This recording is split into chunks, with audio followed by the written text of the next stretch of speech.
ఈ ప్రభుత్వంపై గురుతర బాధ్యత ఉంది. ప్రజలకు నిజాలు తెలియాల్సిందే. వాళ్ళు ఏం చేసినారో, ఏం కథ, ఎన్ని లక్షల అప్పు అయిందనేది తెలియాల్సిందే. దాంతోపాటు దాన్ని ఎట్లా ఎదుర్కొంటారనే ప్రణాళిక ఉండాలి. ఇది నా సజెషన్. సరే, గతం గతహ, నేను మంచోని కాదు కాబట్టి నిన్ను ఎన్నుకున్నారు కదా, మరి నువ్వేం చేస్తావు అనేది ఇక్కడ మరి చాలా ఇంట్రెస్టింగ్ టాపిక్గా మారింది.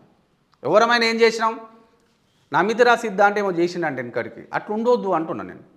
సార్, నమ్మకంతో మిమ్మల్ని ఎన్నుకున్నప్పుడు గత ప్రభుత్వ వైఫల్యాలను ఎండగడుతూనే మనం ఎట్లా పకడ్బందీ వ్యవస్థను ఏర్పాటు చేయాలి, అవినీతి మయమైన తెలంగాణ అంటున్నారుగా, మరి అవినీతి రహితంగా ఎట్లా మార్చాలి, మరి ముందుకు ఎట్లా దూసుకుపోవాలి, ఆర్థిక పరిస్థితిని ఎట్లా గాడిలో పెట్టాలి, మరి సంక్షేమ పథకాల నిధులను ఎక్కడికి వెళ్ళి సమకూర్చుకోవాలనేది మీరు ఆలోచన చేయాలి. కానీ దయచేసి చేతులు జోడించి నమస్కరిస్తూ ఉన్నా, సంక్షేమ పథకాల పేరుతోనో అభివృద్ధి పేరుతోనో మసిబూసి మారేడుకాయలు చేయాలని మరొకసారి తెలంగాణను అప్పుల కుప్పగా మార్చే ప్రయత్నం మాత్రం మీరు చేయరనే నమ్మకం ఉంది, చెయ్యొద్దు కూడా అని సూచిస్తూ ఉన్నాం.